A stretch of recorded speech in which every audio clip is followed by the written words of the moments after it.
Good afternoon. It is exactly 4 p.m. East African time here in Nairobi, Kenya. Thank you for keeping it TV47 and of course News Now at 4 with I, Sheilar Chelangat, as I get you up to date with what is happening at this hour. And we begin now where Principal Secretary for the State Department of Medical Services, Dr. Ouma Oluga, is urging County Executive Committee members for Health to move with speed in submitting returns for UHC staff currently working in health facilities to facilitate contract reviews and align their remuneration. Speaking in Mombasa County during the quarterly health CECMS meeting, Dr. Oluga said the committee formed to oversee UHC staff matters will meet on Friday, 5th September to provide a comprehensive way forward on the issue.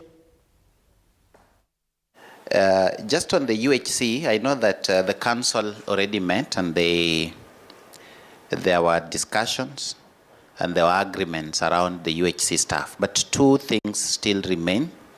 One is we would like the CCs to help us with initiating the process so that the county public service boards could alter the contracts.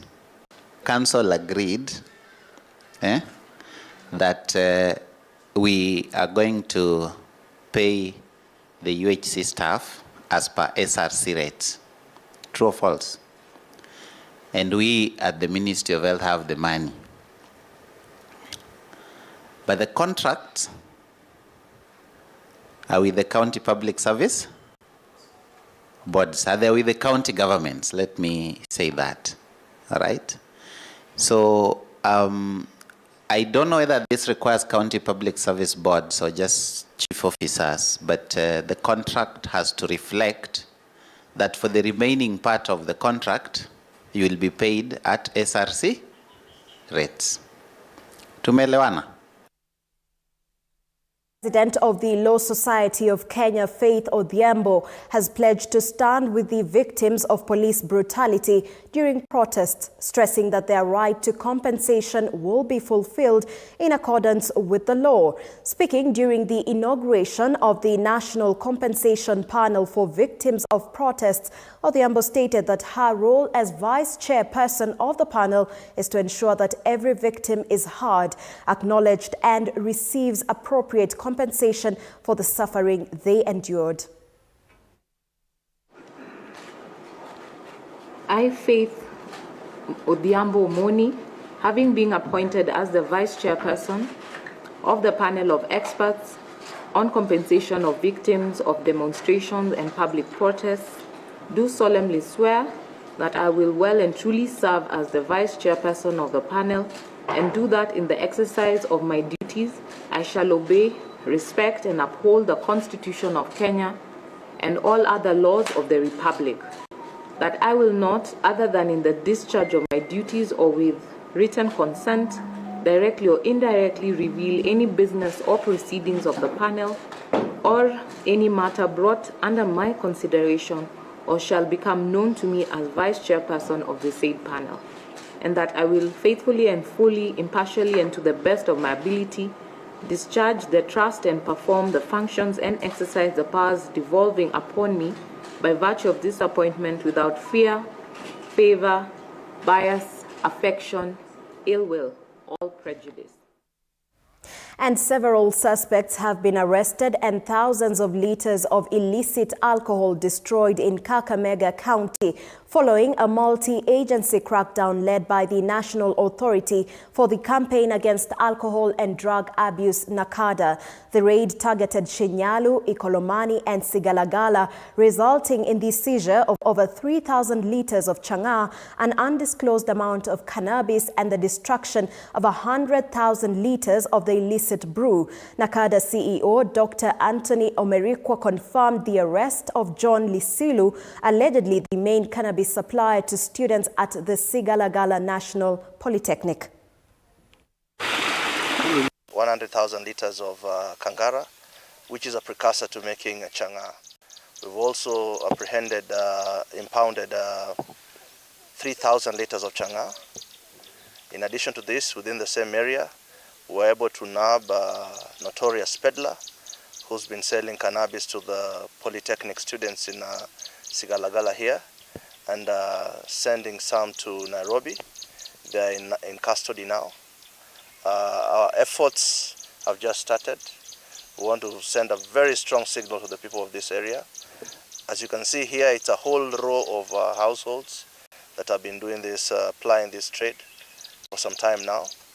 And I think their enterprise has come to an end by this operation that is carried out today. The operation was a multi-agency with the support from a specialized unit from the police. So far for the cannabis peddling, we've arrested 2 individuals, and we are still trying to get a hold of the ones who are producing changa here. I think they dispersed as soon as they saw the team getting here, but we've collected evidence for the purposes of prosecution. Some pharmaceutical drugs are normally used as abused as drugs. The line is thin. Number one, these are legal drugs, but when it crosses over to being abused, that's where the line is drawn. Secondly, as NACADA, we never used to license molasses. It used to be licensed by the main government, but not us. But now the licensing of molasses is being done by the county. It is being licensed not for the purposes of producing changa. Moving on, tenants of Nanak House in Nairobi's CBD are calling for urgent government intervention following a wave of brazen attacks and alleged harassment by individuals linked to the building's management. For over 2 decades, the tenants have operated businesses from the iconic commercial building, but they say since September 2024, they have endured intimidation in defiance of court orders. They are now urging authorities, including the judiciary and security agencies, to enforce the court orders and bring an end to the ongoing harassment.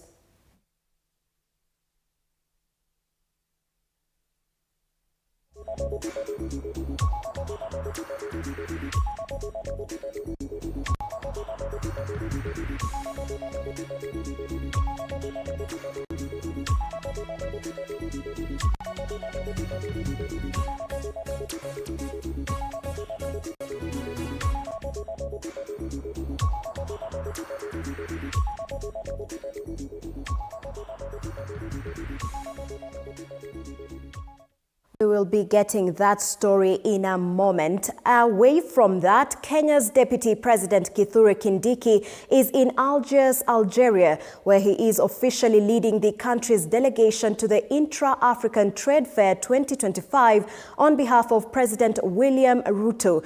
The 5-day expo held under the African Continental Free Trade Area and the Africa Union Commission has brought together heads of state, investors and key stakeholders from across the continent to strengthen intra-Africa trade and economic cooperation. Kenya's high-level delegation, including Trade Cabinet Secretary Lee Kinyanjui, is expected to engage in bilateral trade negotiations with Algeria, focusing on key exports such as tea, coffee, fruits and oil and gas products.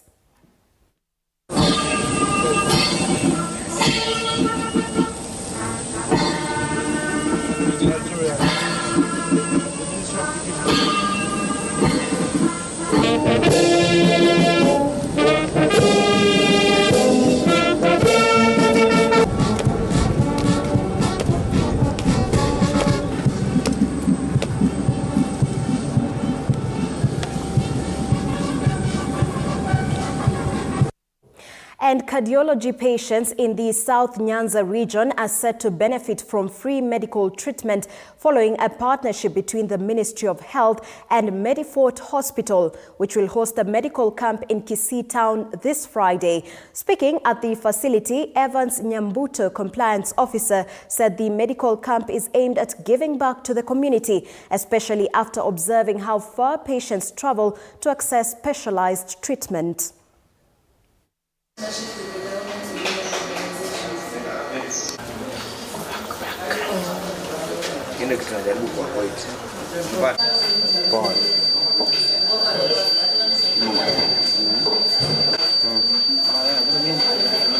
I did some research on the gaps in this region. Our people used to travel to Eldoret monthly we could have to a range of 200,000 people from our region traveling to Nairobi to Eldoret for high-end solutions. And that one encouraged us to do a bit of research on the gaps. And since we identified this, it's 1 year down the line, we said we must really focus on availing some of the solutions. And we realized economically our people are not well endowed to meet all the expenses to seek for medical attention. That is why we improvised a way that we offer our community some free services. Like this Friday, we are coming up with cardiology services. We have a shrewd doctor here who will diagnose our people, treat.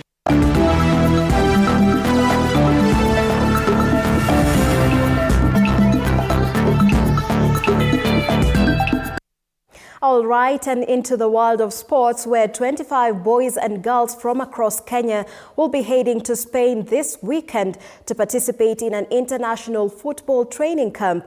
The Chapa Dimba All-Stars team, featuring top players from Season 4, will be based in Huesca, Spain for a week-long training experience. The camp will culminate in friendly matches against SD Huesca and Malaga CF, both of which plays in Spain's Segunda Division. Notable players in this squad include All-Stars captain Sunira Manda and Stanley Waswa, Felix Muguti of Machakos Boys, Edwin Onyango from Ebwale Boys, and Patience Kaschana of Dagoretti Girls. Hii trip itanisaidia, itani expose na najua pia nikicheza vizuri nikiwa kwa Chapa Dimba nitakuwa scouted easily. Itanisaidia pakubwa, kwanza venye tuenda Spain, huku utapata timu mingi huku zitatuona, makochi wingi ambayo itakuwa ni exposure kwetu. Kwenda Spain itatusaidia number 1 itatusaidia kuboresha mpira ya Kenya kwanza kwa vijana.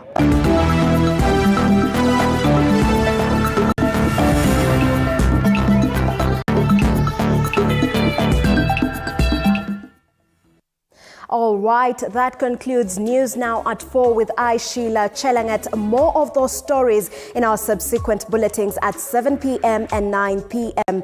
Do enjoy the rest of your viewership. Good afternoon.